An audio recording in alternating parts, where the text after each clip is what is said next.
Hai Sobat Lentera, Tera News kembali hadir menyapa Anda dengan membawakan sederet informasi terhangat dan inspiratif.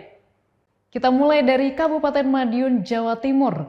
Menjelang Hari Raya Idul Adha 2026, Dinas Ketahanan Pangan dan Peternakan Kabupaten Madiun, Jawa Timur memperketat pengawasan hewan kurban. Pemeriksaan dilakukan untuk mencegah penyebaran penyakit hewan menular seperti PMK dan Lumpy Skin Disease atau LSD.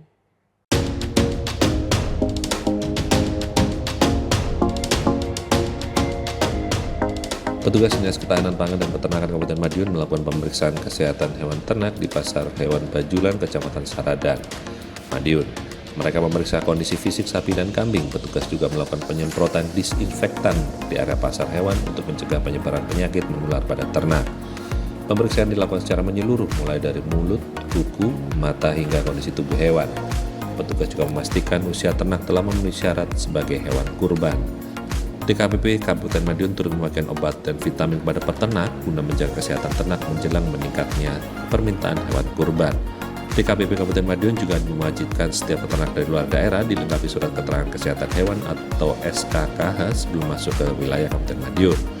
Langkah tersebut dilakukan untuk memastikan ternak yang masuk bebas dari penyakit menular seperti PMK dan LSD. Ini kami dari Dinas Ketahanan Pangan dan Peternakan sudah menyiapkan sebuah tim yang berisi dokter hewan, medik dan paramedik dalam rangka persiapan Hari Raya Domba. Nah, tim ini bertugas untuk memantau hewan-hewan ternak yang berada di pasar hewan, juga kemudian ada yang di peternak yang di rumah, dan peternak lalu lintas peternakan yang di Kabupaten Madiun. Tentu saja kita mengadakan tim ini untuk memantau, terutama ternak-ternak yang dari luar yang masuk Kabupaten Madiun harus ditunjukkan dengan surat keterangan sehat, yang mana ini sebagai acuan kami bahwa ternak yang akan masuk itu harus steril, artinya tidak menularkan penyakit bagi ternak-ternak yang ada di Kabupaten Madiun. Sementara itu, stok hewan kurban di Kabupaten Madiun tahun ini diproyeksikan surplus. DKPP mencatat populasi sapi, kambing, dan domba masih mencukupi kebutuhan masyarakat menjelang Idul Adha. Berita Komprestio melaporkan untuk Lentera TV. Kita ke berita selanjutnya, penjualan sapi kurban di Kabupaten Sidoarjo, Jawa Timur melonjak tajam menjelang Hari Raya Idul Adha 1447 Hijriah. Sejumlah peternak sapi di wilayah Sidoarjo kebanjiran pembeli dari berbagai daerah.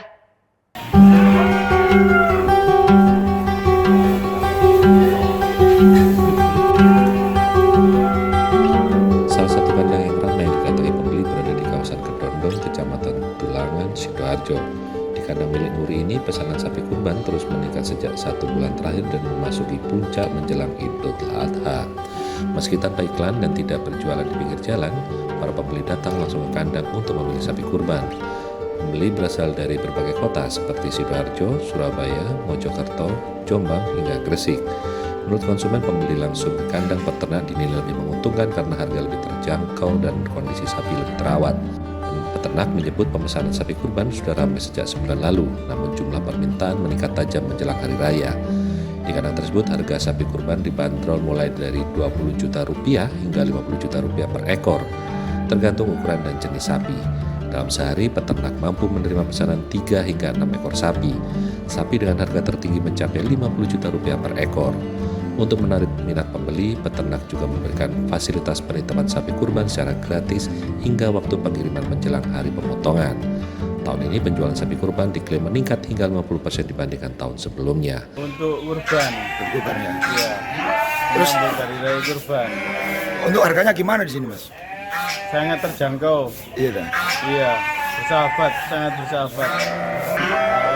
Sekitar 4 biji, iya, 4 ekor. 4 ekor. Iya, sudah sering sini. Sudah sering sini ya? Sudah. Iya. Sudah sebulan yang lalu, karena orang-orang kalau mendekati itu kan harganya naik terus, kualitasnya juga ya menurun, Pak. Gimana, Pak? Jadi belinya sebulan yang lalu kebanyakan. Kebanyakan 2 gitu ya? minggu sebulan yang lalu. Tapi untuk saat ini bagaimana? Masih ramai atau bagaimana? Ya masih ramai. Harga 35 juta Sampai berapa kira-kira? paling murah 20 juta, 35. Kalau mau pesan yang besar juga ada, Pak. Gitu ya. Ya, harga 50 ada. Alan Sori melaporkan untuk Terang TV. Sesaat lagi kita akan membahas tentang tingginya penurunan pembelian rumah akibat rupiah melemah. Jadi tetap di Tera News.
Melemahnya rupiah dari 1,5% berdampak signifikan terhadap penjualan rumah lewat kredit perumahan rakyat atau KPR.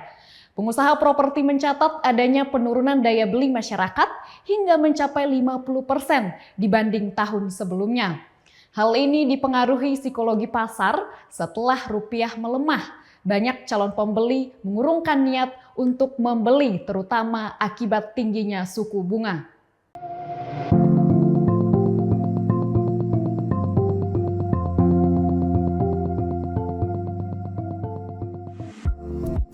Melemahnya rupiah hingga 1,5 sampai 1,7% akibat kenaikan indeks dolar Amerika Serikat sejak awal Mei lalu berdampak signifikan terhadap penjualan rumah lewat kredit perumahan rakyat. Indeks dolar Amerika Serikat diketahui menguat sejak awal Mei sebesar 1% lebih akibat angka inflasi Amerika Serikat yang belum juga turun sejak awal tahun sebesar 2,57 sampai 3%. Tingginya dolar mempengaruhi suku bunga kredit, terutama BI rate, di mana KPR yang memiliki suku bunga floating akan semakin tinggi dan menekan biaya hidup masyarakat pengguna KPR.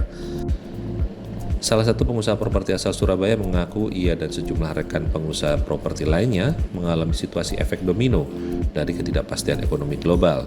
Salah satu yang paling berdampak adalah penurunan penjualan rumah lewat KPR karena sebagian besar calon pembeli akan mengurungkan pengajuan karena tingginya suku bunga bank. Dari data Real Estate Indonesia atau RE. Dari data Real Estate Indonesia atau Rejatim terdapat penurunan pembelian melalui KPR sebanyak 70%. Belum lagi kenaikan dolar memukul para pengusaha properti karena mahalnya material impor menggunakan pembayaran dolar. Pengusaha saat ini menunggu skenario dari pemerintah untuk menekan penurunan daya beli sehingga perputaran keuangan pengusaha kembali stabil. Penjualan mengalami tekanan daya beli sudah sejak 1 tahun 2 tahun ini. Kami berkomunikasi dengan perbankan, segmen menengah tersebut berkurang. Untuk level bawah itu bervariasi di beberapa daerah. Untuk yang level atas itu lebih banyak tunai, sehingga pembeli ke kami tunai kurang menggunakan KPR. Sementara suku bunga tinggi juga menuai respon negatif dari masyarakat, khususnya pengguna KPR di Surabaya. Mereka mengeluhkan suku bunga tinggi sangat memberatkan KPR dengan sistem floating rate. Karena biaya hidup dapur, mereka akan tertekan dan teralihkan untuk pembayaran KPR. Para pengguna KPR ini meminta agar pemerintah memperhatikan BI rate atau suku bunga bank, terutama yang berdampak bagi warga kalangan menengah ke bawah. Kita sebagai masyarakat ya harusnya pemerintah memberikan solusi lah agar dolar ini tidak semakin naik dan membebani kita, terutama kita sebagai pengguna KPR rumah itu seperti itu. Dari data DRE diketahui perumahan siap huni hanya dapat menunjang pengusaha properti adalah rumah tipe subsidi. Karena ada stabilitas anggaran dari pemerintah, para pengusaha berharap pemerintah memberi kemudahan masyarakat untuk mengakses KPR di tengah situasi ekonomi yang tidak pasti. Guntur Yudinata melaporkan untuk Lentera TV. Tingginya harga minyak dunia berdampak pada kenaikan harga oli dan suku cadang sepeda motor hingga 15%. Kenaikan harga ini dikeluhkan oleh usaha bengkel karena menyebabkan penurunan penjualan.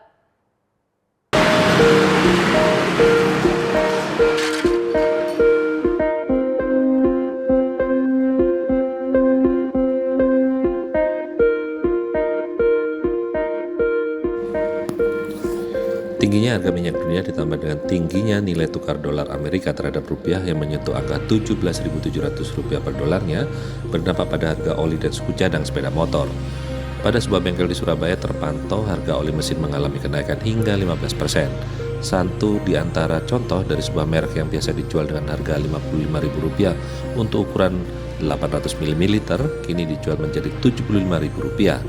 Tak hanya oli mesin sepeda motor, kenaikan juga terjadi pada harga suku cadang sepeda motor yang naik 5% dari harga sebelumnya. Kenaikan harga ini diakui terjadi sejak 1 bulan terakhir, yakni waktu di mana indeks dolar mengalami kenaikan terhadap sejumlah mata uang serta komoditas secara global. Untuk oli itu mungkin kurang lebih 1 bulan itu sudah ada kenaikan antara 5% sampai 15%. Itu seluruh merek ya Pak ya? Iya, semua merek. Selain oli ada spare part atau? Untuk spare part ya juga ada, semua naik. yaitu antara 5% sampai 10% kalau spare part. Kalau oli lebih banyak lagi. Ini Pak. Oli berapa persen Pak naiknya Pak? Oli sampai 15%. 15%. Iya. Dari harga berapa? Dari biasanya harga 55 sekarang sampai 75. Naiknya harga oli berdampak langsung pada masyarakat. Mereka berharap kenaikan harga oli imbas dari dinamika ekonomi global masih dapat dijangkau masyarakat ekonomi menengah ke bawah. Enggak terlalu tinggi kenaikannya, masih bisa dibeli. Ya. Karena memang butuh ya. Ya butuh, karena dipakai kan sering buat kerja. Walhasil, akibat kenaikan harga oli dan suku cadang motor, pengusaha bengkel pun mengalami penurunan penjualan hingga 25% dibanding hari normal. Guntur Yudinata melaporkan untuk Lentera TV. Sesaat lagi kita akan membahas tentang ramainya peminat jasa reparasi tas haji di Asrama Haji Surabaya. Jadi tetap di Tera News.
Datangnya musim haji membawa berkah tersendiri bagi usaha jasa reparasi tas haji di Asrama Haji Embarkasi Surabaya. Tingginya jumlah calon haji yang hendak memperbaiki tas sebelum berangkat ke Tanah Suci membuat usaha ini kebanjiran orderan.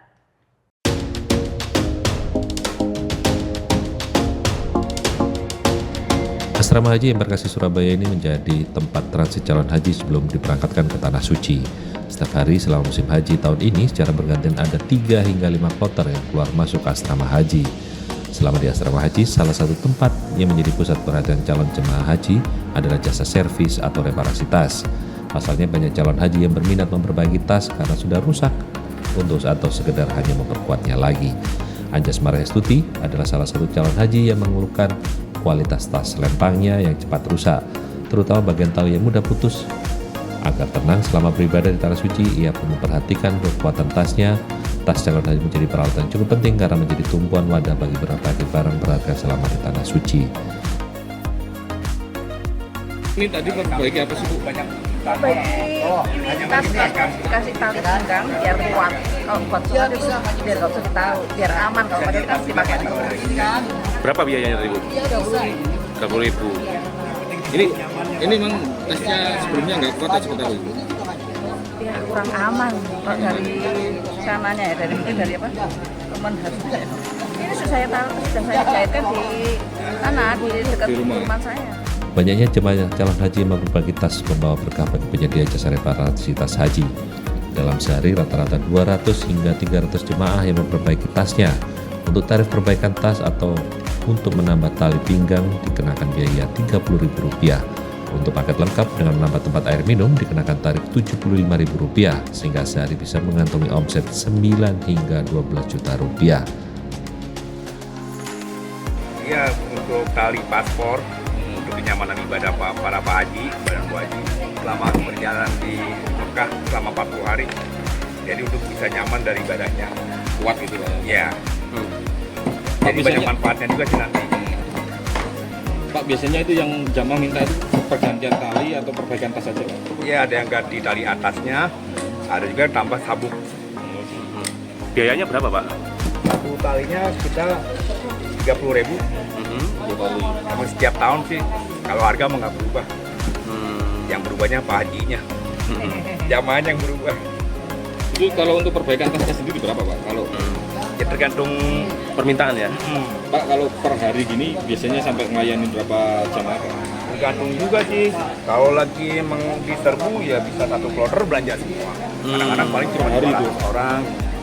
Per hari 200? Iya. Keberadaan jasa reparasi tas di asrama haji sangat membantu jemaah yang ingin tasnya lebih kuat dan aman. Pasalnya, tas lempang ini berisi dokumen penting seperti paspor dan visa seperti kartu nusuk hingga uang dan HP. Guntur Yudinata melaporkan untuk Lentera TV.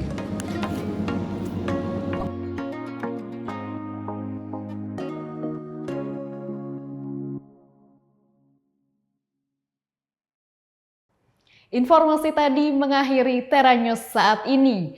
Anda dapat saksikan kembali tayangan saat ini di YouTube channel kami Lentera TV Media dan website kami lentera.tv. Saya Eni Asih undur diri, sampai jumpa.